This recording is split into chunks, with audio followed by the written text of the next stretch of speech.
So there's so much confusion going on in the real estate industry right now. I'm sure you've heard all kinds of different things. That's why I invited Anna Cook to join us today just for a casual conversation to actually talk about what's really happening, addressing fears, what's different from other things in the past, and how we move forward from here. If we haven't had a chance to meet yet, I'm Katelyn Henderson, an agent that was raised in the business and in the area of the Greater Nashville area. Go ahead before I forget to ask and hit that subscribe button so you don't miss future videos, and we'll get rolling.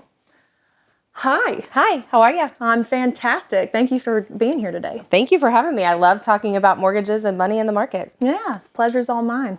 So I guess just to get us rolling, tell me a little bit about your story. What got you into mortgages? Where's your heart at with the mortgage side of your business? Yeah, I am actually celebrating 10 years in the mortgage industry this year. That kind of ages me a little bit, but I'm okay with that. I love talking to people, like I said, about mortgages and money. And I started in the industry in 2012, which was post 2007, 2008. And I got to hear people talk about their mortgages in a different type of way because they had experienced the market crash. They had experienced loss and they didn't understand mortgages. And my dad was in the industry. And so I became his apprentice. And then after learning the business from him, I started my own team. And I now have a team of 8 women that I run an office, and I run a branch in the Hendersonville market and serve Greater Nashville, Tennessee. So I love helping people have the opportunity of homeownership, whether they're first-time home buyers or whether they're retiring or they're buying their second dream home. So as far as buyers that you're working with right now, because we are going through a shift, we're in it, it's happening, it's among us. What are some primary things that you're hearing from your clients? Well, the biggest thing right now is everybody's a headline reader. Everybody's on social media, they're on TikTok, they're on all the different places that you can get information, and they're overwhelmed with the wrong information and fear-based information. And I think that that's the biggest thing I'm trying to encourage my buyers is stop reading the headlines and talk to a professional.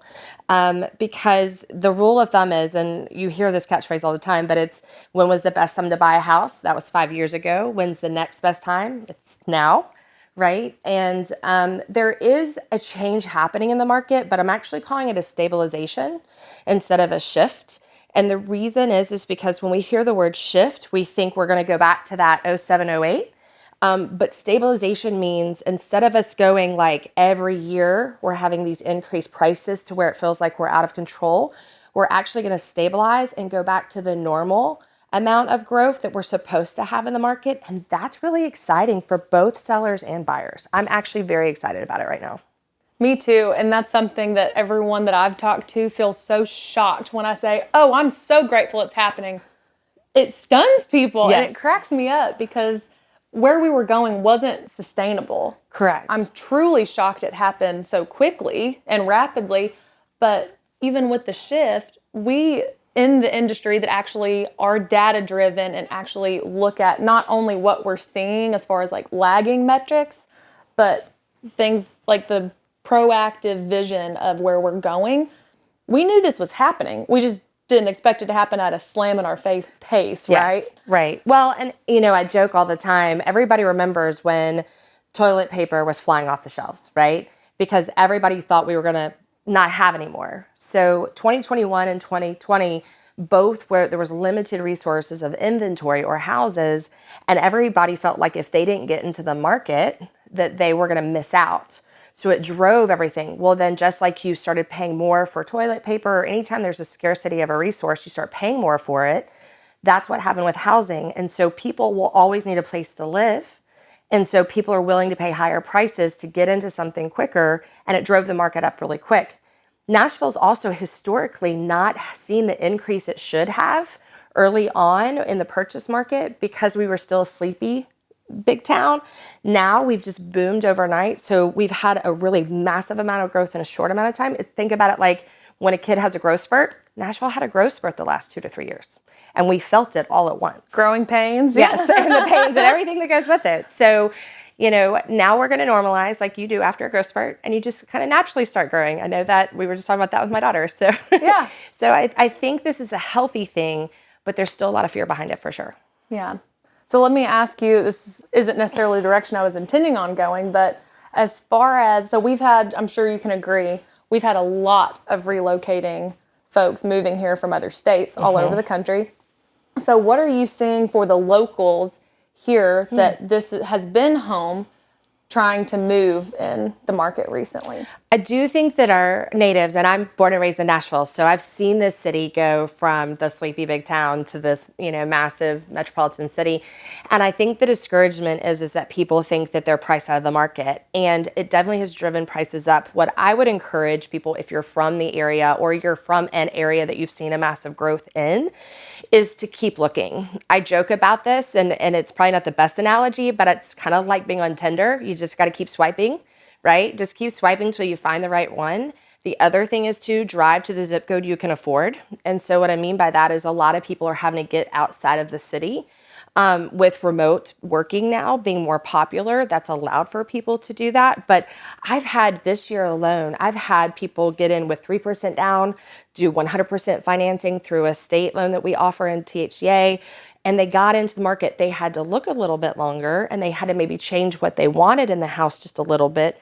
But he or she who gets in the market the quickest wins every time. So if you're local or if you're native, just keep looking. If the longer you wait, the harder it is anyways. So the whole I'm going to wait, it's just like dating. You're going to be alone for a long time if you just wait, right? You got to get out there and put yourself out there. So my biggest question right now is for first-time home buyers. Okay. Maybe ones that had just started the process and now they can't buy the home that they could have afforded 3 months ago with the lower rates, but they're still shopping. They still have their eyes set on that move. What kind of encouragement are you giving to our first-time home buyers? So you and I've been joking about this. It's all over social media and everywhere, the phrase, marry the house and date the rate. When I meet with a first-time home buyer, I never ask them what they want their interest rate to be because rates fluctuate daily. I ask them what they want their monthly payment to be because that's important because rate is not the only thing that affects the monthly payment. There's other factors that affect a monthly payment. And so if everybody focuses on this one thing and they're not looking at all the others, then they don't realize that maybe there's a different way to utilize their money that's better. So for instance, $5,000 only changes your payment $25 a month. So depending on how you use that $5,000 to get into a house could really navigate differently based off of rate or PMI or all these different factors. And what's happening is a lot of people are just going in online. They're seeing the rate. They're using these income calculator or these mortgage calculators that don't make sense and don't accurately put in taxes and insurance and all the things that go into a payment. So they're literally disqualifying themselves without coming to a professional. And I say it's like going to WebMD because you have like a cut and thinking you're going to die tomorrow, right? That's what people do. And so I tell people get offline and talk to a professional and let's really work the numbers because even though rates have changed, they're not going to stay here forever. And there's other ways to manipulate the money or look at different options in order to maybe get that payment where you want it to be. And so that's a big thing for me right now is instead of focusing on the higher rates is what do you want your monthly payment to be? How much cash do you have available? And let's see how we can align that with where you want to be in the Nashville market. Yeah. Have you seen any variances as far as home types with those kind of things in mind? Question. So like HOAs, are you seeing a movement any one way or the other? Yeah. So really one misconception that I get from a lot of first-time home buyers is they want to buy a townhome because it's cheaper.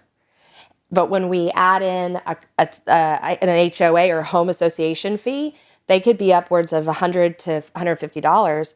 Well, $100 in HOA fees is about $20,000 in purchase price. So you can buy a home that's $20,000 higher in purchase price than a townhome with an HOA of $100. And so what I tell people is let's look at where you're going to be. Let's look at the property taxes in the area. If you're going to look at a townhome, make sure you understand the HOA and what it offers you. And just let's look at all of it together. I am seeing people willing to move out a little bit. Like that's probably the thing I've seen the most. They're okay not being in the hubbub of the city because they can get more house and maybe land to do that. And tell me if you've seen this. I keep reading that people are buying houses for dogs. Yes. So if you're in the city, right, like you can't do that, but you can afford more house and more land for your pups a little bit further out on a cheaper purchase price. So I'm actually seeing people because of that. That's why people are moving out a little bit too. Absolutely. And there's something else I want to circle back to as far as like home type and what people are buying for. But while we're on the topic, I don't want to go too far away from the drive till you qualify is the term I use. So for those folks, because I know we've had a conversation in the past, if someone's driving until they qualify because they can get more house, more land for less money, how does the gas price, say they're still commuting, how does that impact what they can qualify for? Yeah. So it can go both ways because gas prices have gone up as well. And so if you're spending $50 on a fill up, that's about $10,000 in purchase price. So there's really that give and take. However, there are certain counties where the tax brackets are higher for property taxes than if you're outside in the county. And so that can actually negate it. So if you're outside of the hub of Nashville and you're in one of the counties that the tax rate is lower, you may pay $60 less in taxes. You may be paying a little bit more in gas, but it equals out for you to get the yard and the house you want. So it's kind of a wash. Yeah. Until you put all of that together, you just don't know. And those daggum income or the monthly calculators online don't tell you these things. Oh, they stress me out because to me, they do a better job at making people, as you said, disqualify themselves versus empowering them to think outside the box, because that calculator doesn't know that maybe you're debt free. Right. Or maybe you have a student loan that you need to kind of wiggle around some numbers, or have someone that's going to think outside the box. Like, well, have you thought about maybe just buying in this other neighborhood instead?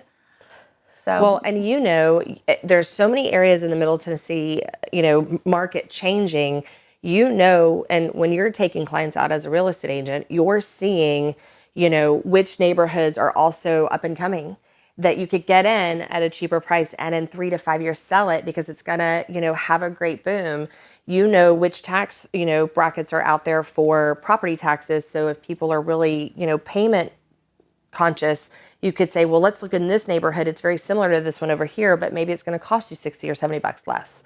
But people don't know that because that's not information that they know to look for. It's honestly why anybody who says I'm going to not use a realtor, I like cringe, because there's so much that you offer with what you're doing that complements what we're doing so that people can find these homes and not be discouraged. It takes a village. It really does. It takes all the brains. So many people. Yeah. So a lot of people are doing that drive till you qualify. I've seen also an increase in people wanting to start homesteading because they're seeing it on TikTok and it just looks like the cool thing to do. I think I want to raise chickens all of a sudden. I think I want raised beds. But that stresses me out. I can't keep a plant alive as long as I can keep my child and my husband with clean underwear and fed. I'm good. Yeah, so. Out of the doctor's office. Right. And as an ag major, I get excited for people, but I also get kind of defensive of like, did you actually educate yourself on that before you bought goats? Are you sure you want to?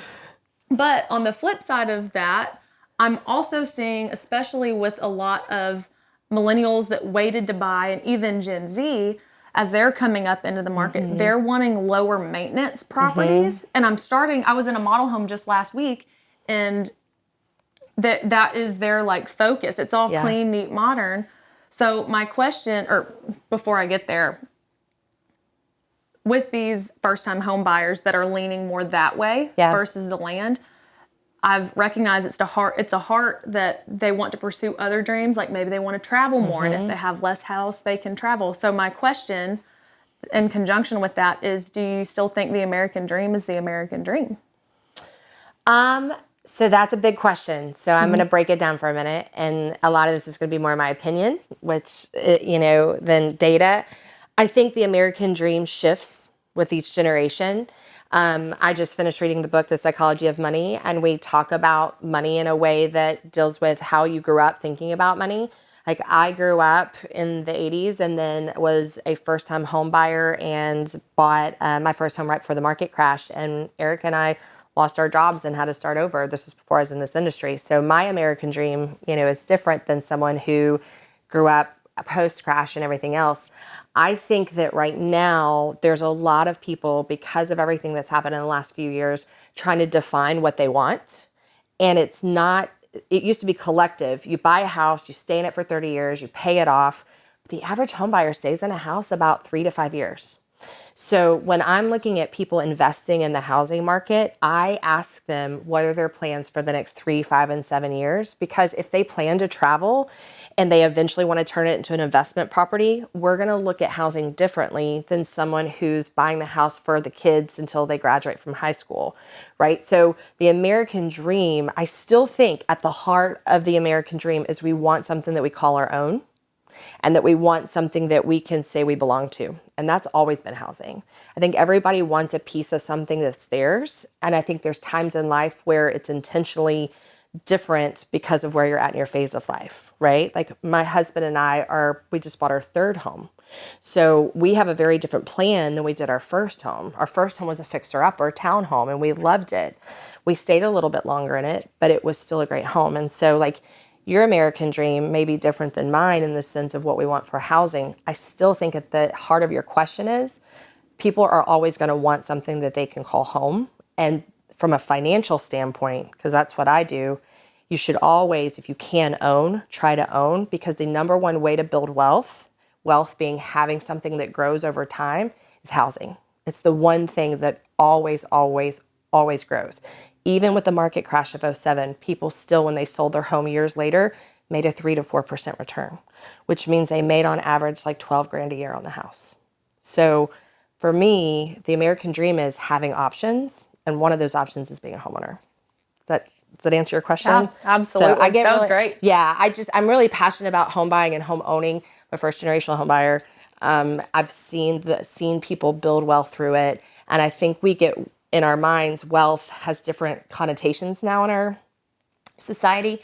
But to me, wealth is having options. So say you want to buy a house and travel. Well, buy the house, rent it out, have a roommate, let someone help you pay the mortgage, go travel, but have a place you come back to, right? The average renter spends $108,000 in rent over a 5-year period. The average home buyer makes $125,000 over a 5-year period. Would you rather spend $108,000 or make $125,000 while you travel? I love that. You know? Absolutely. So that's, I don't know. I do think there's some shifts in what people want, but I think it's always going to shift depending on the generation. Yeah. Yeah. That's one of the overlaps with our business that I always appreciate is the importance of educating people on how to build wealth. Yeah. Because no one taught us. It wasn't part of curriculum in school. No. At all. I don't know. How many economic classes did you take? One. When? High school, senior year. Yeah. Did you take a class about student loans? No. Did you take a personal finance class? Yes. At school? I did. They didn't have it at my wasn't school. my teacher. They didn't have it. Okay. It wasn't. So my we did not teacher. have that. We had economics. It was a semester, and everybody slept through it. But that's all we had. It was so the financial planning one. I can't even say that the teacher was our actual instructor because she would literally put in a DVD every day, and it was Dave Ramsey. Okay. And I love Dave Ramsey. However, also based in Tennessee, by the way, but he doesn't, as far as preparing people on the credit side, that's a missing piece. Yeah. So, well, that's what, I mean, I'm grateful that my father taught me how to balance a checkbook when I was 16. I got my first job when I was 16, and he handed me a checkbook and was like, if you lose, this is how you deal with it. But other than that, and an economics class that, like I said, everybody slept through, I went into college not knowing anything about credit or debt or student loans. And this was at the beginning of the student loan buzz. And so many people walk out of college or out of some sort of trade or something, and they don't understand money. And then they're learning how to buy a house without any knowledge about anything. And one of the craziest things, one of the trends I hear every time is, please don't look at my credit. I was dumb in my 20s. I hear it all the time. And it's because people don't know what they don't know, and they open up credit cards, or they do this, or they forget to pay something, and they don't know how to fix their credit. And so we just, for you and I, we're so big on wanting to make sure we educate our clients, but there's so many people who don't even understand the basics of the money, and then they're going out and want to buy a home. And I think that's why they go to the internet, honestly, instead of coming to one of us. Yeah. So. I think there's I think there is this unspoken pressure that our society puts on us of, I have to have my life together. I have to have all the answers. I have to be self-sufficient and strong and independent. And it's okay to not be perfect. And I think sometimes as human beings, we lose that. And just that, hey, life's hard, but you know what would make it better? This, or, you know, hey, have the conversations about the hard things. And well, and that was, you know, I told you I started my career in 12 when people were embarrassed to tell me what they had done to get their first house, or they were embarrassed that they were having a hard time making their payment, or they were embarrassed because they let their credit go because of everything that happened in 07, really all the way up until 12. There's a lot of people that really worried or didn't understand, and so they let things go that they shouldn't have, and they were embarrassed because it wasn't that they didn't have money or they didn't have good credit. They just didn't know and they didn't understand. And I think now there's a lot of people who say, well, I'm going to wait and talk to a lender after I do X, Y, Z. And I know you probably tell people all the time, please don't wait, right? Like, just go talk to someone. Yeah. It's like the people who say, well, I'm not going to have a realtor come look at my house until I fix all the projects. Does that not make you cringe? They don't have to. Yeah. Right? Because they don't have to. Because especially if I'm representing a seller specifically, my goal is to save you as much money. And if you think you have to fix everything in your house, that's not going to serve you. And the things you think, like we were just talking about kitchens, not everything that you think is going to add value to the home will potentially, right, when you're going to list it. Absolutely. And so I find so many people, regardless of where they're at in life, say, well, I'll wait and talk to my lender once I do X, Y, and Z. Well, then they do it, and then they come to me, and I'm like, oh, I wish you would have waited, because if you hadn't paid this off, we could have done this. Or you don't need that FICO score to get this kind of loan. And I think about when you go to the doctor, you don't try to get yourself well before you go see the doctor. You go to the doctor so they can tell you what you need to do to get well. And you go to a real estate agent so they can tell you what to do to list the house. You go to a lender so they can tell you what to do to get the loan. So I don't know why people feel like they have to clean themselves up to come to us, you know, to be ready, when they should just use this as a resource instead. Yeah. So, well, and then on the topic of doctors, my favorite analogy to give people, because I used to always say, oh, first person you need to talk to before you call an agent is a lender. Always used to say that. Mm-hmm. Well, now I've kind of shifted that of you should talk to an agent first. Mm-hmm. Because much like when you go to the doctor, you go to your primary care physician for general purposes, your checkup, hey, this doesn't feel right when I do this, whatever. Well, your primary care physician isn't the one that's going to do your open heart surgery. No, that's me.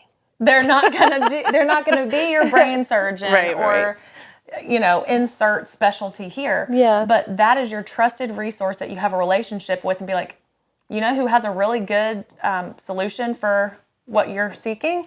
Anna. Mm-hmm. You know who has a really good solution for this handyman project? This person. Oh, and by the way, they're not going to screw you over because they're vetted through me. You. Mm-hmm. And so I'm real big on analogies. I've never thought about that analogy before, and I really like it because I actually call myself the heart surgeon.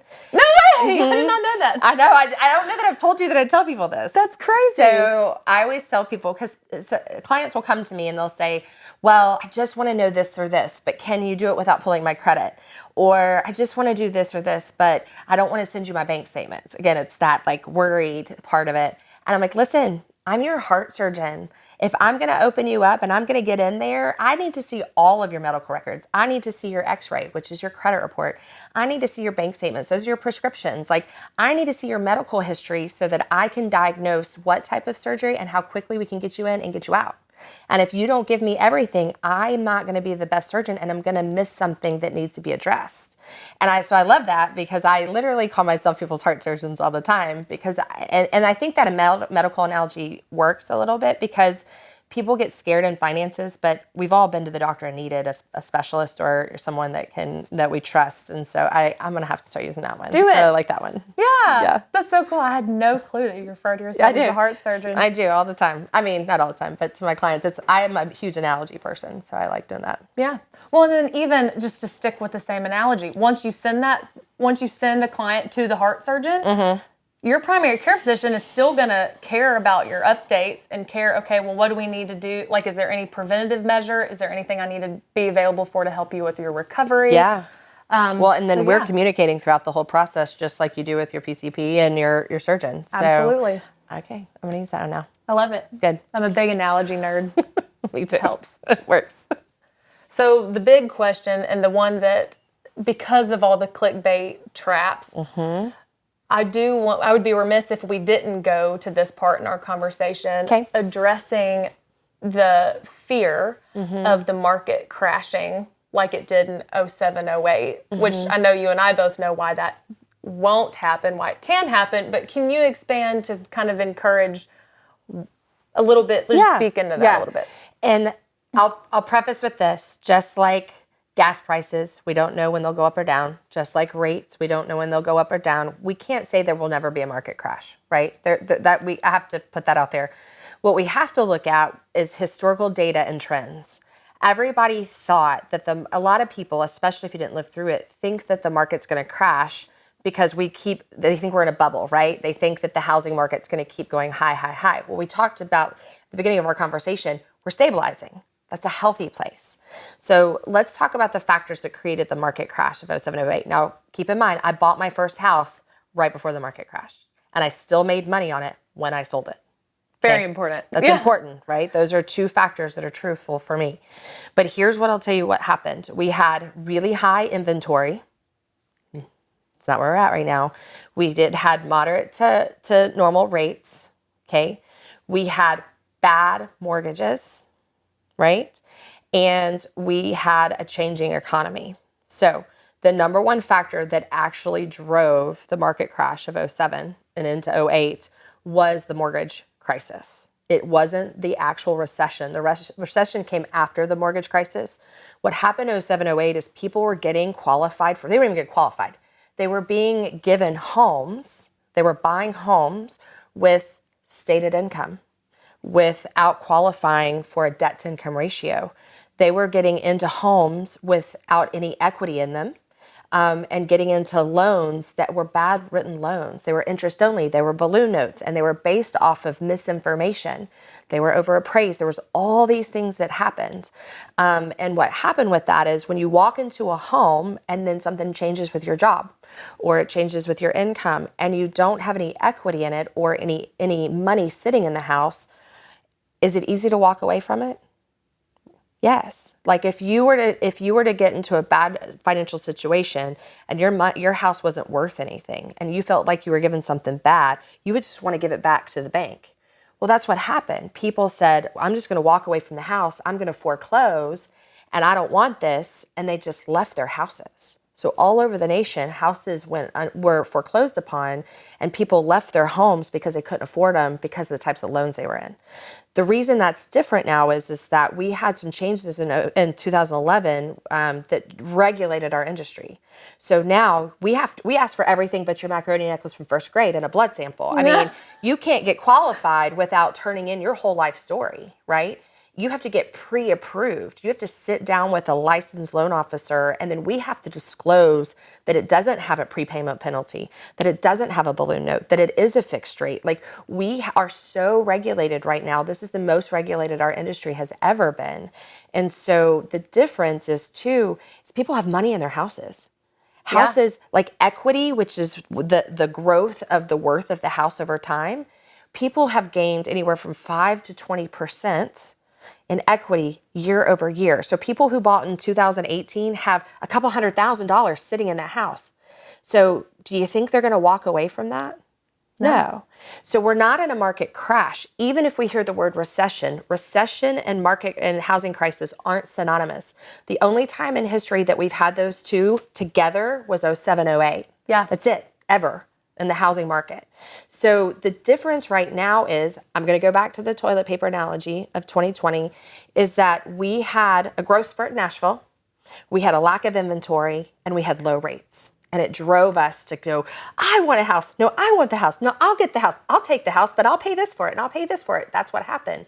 But we're in stabilization mode. So now people, when they buy their houses, instead of getting 15 or 20% return, they're going to go back to the national average of 3 to 5% return, which means on a $500,000 house, the first year in, you'll make close to $25,000 in equity.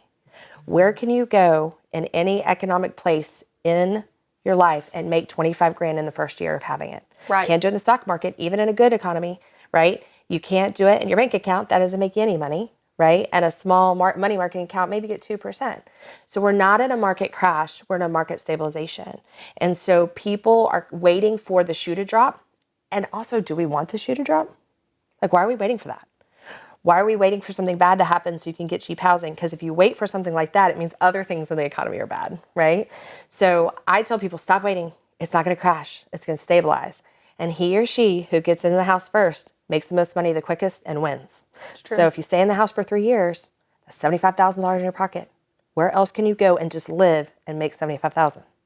Can't. Yeah. That's something I've started sharing with my clients is your home is a savings account that you get to live in. Absolutely. And you don't have to worry about anyone taking it from you. And you don't have to worry about, if you can paint it or not, or if your dog's too loud, or unless you have an HOA sometimes. But, my best friend bought our townhome from us in 2017, the one that we bought during the market crash. She's gained 200% equity as a first-time home buyer, first-generational home buyer in that house since she bought it. She has built wealth by choosing to be a homeowner. And her first interest rate was close to a 6%. And she's refied. And she's, now got like a 3.5. So I tell people all the time, get into the market. Don't worry about the rate. Let's focus on your payment. Let's focus on where you want to be. Let's get you into something that you can stay in for about 3 years so you can make some money and become a home buyer. Whether your American dream is to travel, whether your American dream is to be in the suburbs in a neighborhood with families, or it's to be in the middle of nowhere where nobody bothers you. Get into the housing market. That's it. That's my thing. And I love doing this because people need to hear this information and stop clicking those headlines. It's true. Yeah. It's true. Because it's all fear bait. Yeah. And it just doesn't serve you to fall for that. And fear, the only thing you do with fear is you fight or flight. So go fight for what you want in the market. Mm-hmm. Don't wait. Yeah. So thank you for having me today. It's good, yeah. I know. Before we wrap up, is there any last little nugget that you wish people would know? Don't wait too long to get pre-approved. So, before you go shopping for a house, you should be pre-approved by a lender, right? Pre-approved means we have verified your income, assets, and documents so that you know what you qualify for. That way, when you're out showing them a home, if they love it, they're not behind the ball because you can't submit an offer without a letter from us. People will say, well, I'm going to wait until X, Y, Z happens, or it's too early. It's never too early to go see a heart surgeon if you think you're going to have heart surgery in the next year. The sooner you know, the more we can be proactively getting ready for whatever's next. So if you're renting, there's things that you have to do to maybe be prepared. I'd rather you do it with me then you come to me and then we're 6 more months out because you didn't know what you didn't know. Right. So if you're thinking about buying in the next year, you should always talk to a mortgage professional and a real estate professional as soon as possible because you may either be closer than you think or the things you're doing may not be the right things. And those are the 2 things that I address the most in that first consultation. And it's mind-blowing what people realize after they actually talk to one of us. Yeah, absolutely. Yeah. Well, thank you so much for being here and taking the time. Thank you. And I'm going to give you a plug because I think the world of you. You cannot go into real estate and not use a mortgage professional, but also a real estate professional. I always tell people all the time, you would never go into the court of law and not have somebody represent you. Your real estate professional is not just someone who shows you houses. That's the least of what you do. It's true. When you go under contract, it is a legally binding contract between you and another human being about a property that you're going to purchase. And if you don't have a smart and wonderful and intentional real estate agent who's going to pay attention to the details, you could find yourself on the wrong side of a deal. So make sure that you trust a great real estate professional, and I think you're amazing. So thank you for having me today. But that's my plug too.